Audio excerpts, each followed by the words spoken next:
మాకు ఇప్పటి వరకు అయితే కేసీఆర్ పనులు బాగా చేసింది. టీఆర్ఎస్ మీరు చేసిన మంచి పనులు ఏంటి? మాకు రూపాయి నల్ల కలెక్షన్ ఇచ్చిండు, పట్టాలు ఇచ్చిండు ఎన్టీఆర్ నగర్, రైతు బంధు ఇచ్చిండు, రైతు భరోసా ఇచ్చిండు, కళ్యాణ లక్ష్మి ఇచ్చిండు, కేసీఆర్ కిట్లు ఇచ్చిండు. ఇప్పుడు కేసీఆర్ కిట్లు లేవు, ఏమి లేవు ఇంతవరకు. అందుకని కేసీఆర్ మీద అభిమానం ఉంది, కానీ గవర్నమెంట్ ఫామ్ లేదు కాబట్టి వేస్తలేము. కాంగ్రెస్ రావాలనుకుంటున్నాం. మల్కాజ్గిరిలో కానీ చెవెళ్ళ కానీ. మల్కాజ్గిరి ఎంపీ ఎలక్షన్స్ ఉన్నాయి కదా, ఈసారి ఎవరు వస్తే మంచిది అనుకుంటున్నారు? టీఆర్ఎస్ వస్తేనే మంచిది సార్, టీఆర్ఎస్ వస్తేనే మంచిది. ఏరే పార్టీ ఏది వచ్చినా కానీ మళ్ళీ ఇబ్బంది. ఇప్పుడున్న కాంగ్రెస్ ప్రభుత్వం ఏం చేస్తుందో తెలుసు కాదు, ఏం చేస్తలేదు. అన్ని కరెంటు కోతలు, అన్నిటికీ ఇబ్బందులే. ప్రతి ఒక్కదానికి ఇబ్బంది ఉంది సార్. ఇప్పుడైతే తెలియదు. పింఛన్లు వస్తలేదు. మా పింఛన్ల గురించి అప్లికేషన్ పెట్టినాం, అది ఇంకా ఇంతవరకు రాలేదు. కొత్తగా మనం పెట్టినాం, ఇంతవరకు రాలేదు. ఎందుకంటే అక్కడ రైతులు మహారాష్ట్ర, కలకత్తా అక్కడ అంతా రైతులను హింసిస్తూనే ఉన్నాడు కదా బీజేపీ. ఈ కాంగ్రెస్ రాహుల్ గాంధీ కూడా ఏం చేస్తాడో చేయడో తెలియదు. మన మీకు భాగ్యజ్యోతి అనేది భాగ్యజ్యోతి అనేది పాతదే, కానీ ఇప్పుడు కొత్త తీస్తున్నారు కానీ పాతదే భాగ్యజ్యోతి అది లెక్క పడితే భాగ్యజ్యోతిని అది. మాకు అక్కడ కర్ణాటకలో 200 యూనిట్ ఫ్రీ, మళ్ళీ ఇక్కడ కూడా చేస్తామన్నారు. కానీ చూద్దాం, సెంటర్ వస్తే కావచ్చు.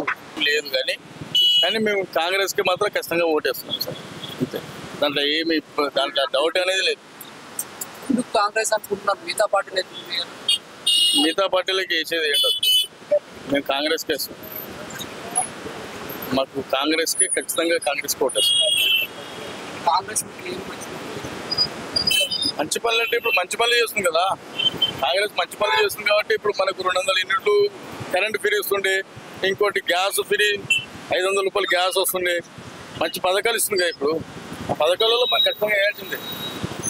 ఇప్పటిదాకా మాకు పథకాలు ఏది అందలేదు, ఇప్పుడు అందుతున్నాయి. కాంగ్రెస్ మంచిగా చేసిండు. మేము ఆటో డ్రైవర్లో ఉన్నాం. ఆ బస్సులు ఫ్రీ చేసి మా ఆటోల్లో చాలా పరేషాని అయింది. పేదోళ్ళు బతకనికంటే ఆటోలో ఎవరు ఎక్కలేరు సార్. మా టీఆర్ఎస్ మంచిది. మా సీఎం గారు కేసీఆర్ గారే మంచిగా చేసిండు. రైతు బంధు, కరెంటు పోతుంది, మా ఇళ్ళకు పట్టాలు లేవు, ఎండకు నీళ్లు లేవు బోర్డులా, ఎంత ఆయాసం వస్తున్నాం సార్ అని చెప్తున్నాం. మన మీద సెంట్రల్లో ఏ పార్టీ రావాలనుకుంటున్నారు? సెంట్రల్లో ఏ పార్టీ రావాలనుకుంటున్నారు? సెంటర్లో చూడండి సార్, అక్కడ మోదీ అయితే వస్తాడు. ఏమంటాం? ఇప్పుడు మనది రోడ్డు మీద బతుకు, మనమేమో అనలేము. రోడ్డు మీద బతుకు మనది, అవునా? మనమేమో ఏ పార్టీ వచ్చినా సంతోషం, అవునా? అంతే. ఏ పార్టీ అయినా రాని మనకి ఏం చేసేది ఉంది? మన బతుకు తెరు మనకు ఉంది. ఇది రోడ్డు మీద బతుకు మనది. ఈసారి ఏ పార్టీ వస్తుంది అనుకుంటున్నాం? ఇప్పుడు కాంగ్రెస్ వస్తుందేమో అనుకుంటున్నాను. పబ్లిక్ తోటే అంటున్నా నేను, కాంగ్రెస్ వస్తుంది, టీఆర్ఎస్ ఏది వస్తుందో తెలియదమ్మా. ఎల్లుండి తెలుస్తుంది అన్ని, ఏది వచ్చినా కూడా. మీరు కాంగ్రెస్ పైన అంత ఇంట్రెస్ట్ ఏంటి? కాంగ్రెస్ అంటే ఇక మెజారిటీ బట్టి సబ్కా మహారాజ్కి జయ కొట్టుడు అవుతుంది అమ్మ, అట్లా, అవునా? మీకేమన్నా మంచి పనులు ఎవరికి చెయ్యలేమ్మా. మన బతుకు మనకే ఉన్నది, ఎవరికి చెయ్యలేరు. రోడ్డు మీద బతకబట్టి ఉంటే మేడ కోటి ముంగట 30 ఏళ్ల సారి బండ్లు తీసేసిండ్రు. ఇక ఇక్కడ వచ్చి నిలబడ్డా, ట్రాఫిక్ కూడా బండ్లన్నీ తీసేసి మొత్తం ఆగం చేసిండ్రు. ఎంపీ ఎలక్షన్ గతంలో మాకు నల్గొండ పార్లమెంట్ ఉండే, ప్లస్ ఇది మల్కాజ్గిరి ఉండే. ఇప్పుడు మల్కాజ్గిరి చివల పార్లమెంట్, ఈ 2 పార్లమెంట్ వచ్చేసి బీసీ అభ్యర్థులైన గెలిపించడానికి మేమందరం అనుకున్నాం. ఈ బీసీ సంఘాల ఐక్యవేదిక అధ్యక్షుడు నేను, గ్రేటర్ హైదరాబాద్ ఈస్ట్ జోన్కు బీసీ సంఘాల ఐక్యవేదిక అధ్యక్షుడు బండారు శ్రీనివాస్ గారు. ఈ 2 మల్కాజ్గిరి చేవెళ్ళ పార్లమెంట్లో బీసీ అభ్యర్థులను గెలిపిద్దామని కృషి చేస్తున్నాం. ఏదైతే మన సంఘ సభ్యులు అందరూ ప్రచారంలో కూడా, గ్రౌండ్ స్థాయిలో కూడా ప్రచారం చేస్తున్నారు. వాళ్ళని అత్యధిక మేరతో గెలిపించాలని మేము కృషి చేస్తున్నాం. ఏ పార్టీ పార్టీ అంటే బీజేపీ కాంగ్రెస్కి ఎక్కువ పోటాపోటీ ఉన్నట్టుంది. బీజేపీ ముందంజలో ఉంది, కాంగ్రెస్. పార్లమెంట్లో ఏ పార్టీ వస్తుంది? పార్లమెంటు మోడీ వస్తుంది. మోడీ దేశంలో మోడీ ప్రధానమంత్రి కావాలని మేము కోరుతున్నాం. ఎందుకు మిగతా వాళ్ళు మిగతా వాళ్ళు అంటే ఎవరు దేశ రక్షణకు ఇంతకుముందున్న ప్రభుత్వాలు అంటే కరెక్ట్గా పరిపాలన దేశ రక్షణ విషయంలో కరెక్ట్గా చేయలేదని మా అభిప్రాయం. ఎందుకు ఆ పార్టీ మీదనే అంత ఇంట్రెస్ట్ చూపిస్తున్నావు? మిగతా పార్టీ ఎట్లయితే ఉన్నాయి, మిగతా పార్టీ చాలా ఉన్నాయి కదా. మిగతా పార్టీలు అంటే ఆ పార్టీలకు కొద్దిగా అనుభవం లేదు. ఎవరెవరు కొత్త వాళ్ళు వస్తున్నారు, దాంట్లో కొత్త వాళ్ళు చెప్పినట్ల మనం వింటే వినడం. మా ఈ రోజుల పరిస్థితి ఎట్లా ఉందంటే మంచి చెడు అనేది ఏదైనా ఆలోచిస్తారు జనాలు. ఇప్పుడు పిల్లల భవిష్యత్తు అయినా సరే దేనికైనా సరే పిల్లల యువత అనేది నరేంద్ర మోడీ ముందుకు తీసుకెళ్తుంది. దేంట్లో అయినా సరే ఫస్ట్ ప్రతి ఒక్క దాంట్లో. కాంగ్రెస్ పరిపాలన ఇప్పుడు వాళ్ళకు ఒక 5 months అయింది, ఇంకొక 5 years ఇస్తే వాళ్ళు ఎలా చేస్తారు ఏంటి?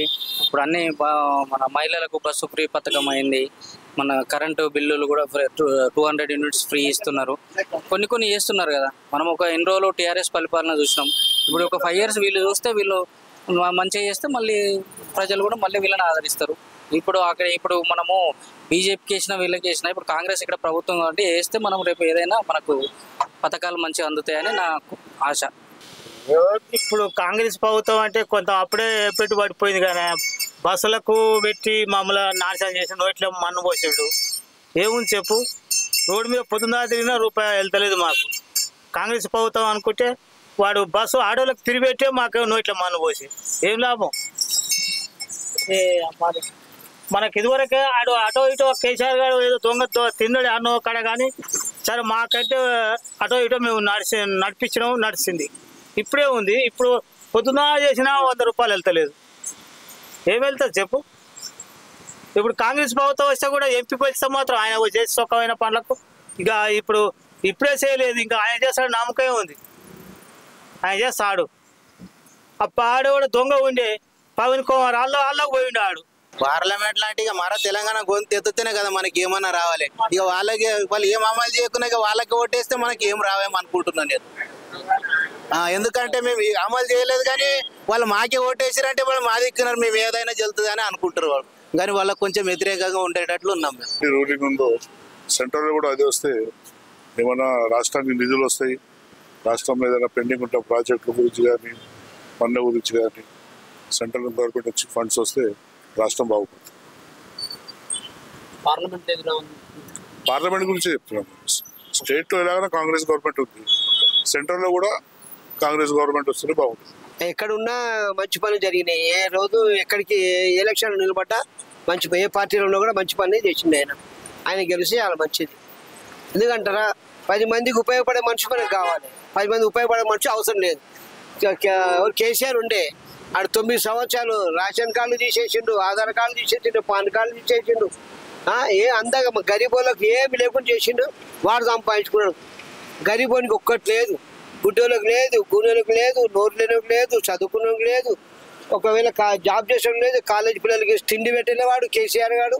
వేస్ట్ నా కొడుకు వాడు ఉండి ఇంకా గెలుస్తామని ప్రయత్నం చేస్తాడు కానీ వాడు చచ్చిపోతేనే బెటర్, పార్టీకే ఉండకూడదు. ఎక్కడ చూడు కరప్షన్ వాళ్ళ కూటమే కరప్షన్ పార్టీ.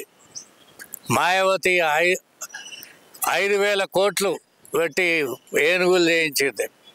ములాయం సింగ్ యాదవ్ కొడుకు అతను కూడా ఏమైనా మంచి పనులు ఏం చేయలేదు.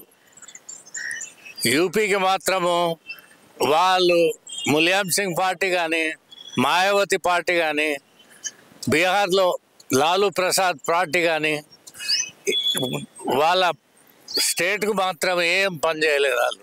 చెప్పాలా ఇక్కడ? ఓకే సార్, మాకు తెలిసి అయితే బీఆర్ఎస్ గెలవాలండి.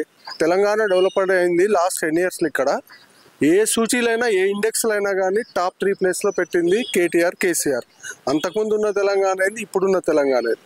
ఇప్పుడున్నదాన్ని వీళ్ళు 6 గ్యారంటీలు తప్పుడు ఇవన్నీ వాగ్దానాలు చేసి వచ్చారు కానీ ఏమీ చేయలేదండి. వీళ్ళు ఏం చేయలేరు. రోజుకి తెలంగాణ స్థానం దిగజారిపోవాల్సిందే, అది గ్యారంటీ. మళ్ళీ కేసీఆర్ సుస్థిర పాలన ఇస్తారు. సరే ఇప్పుడేదో ఆయన కింద పడ్డాడని ఏదో అనుకున్నారు కానీ మళ్ళీ వచ్చేది కేసీఆర్ గవర్నమెంటే. కాంగ్రెస్ మాత్రం ఓటేయకండి సార్.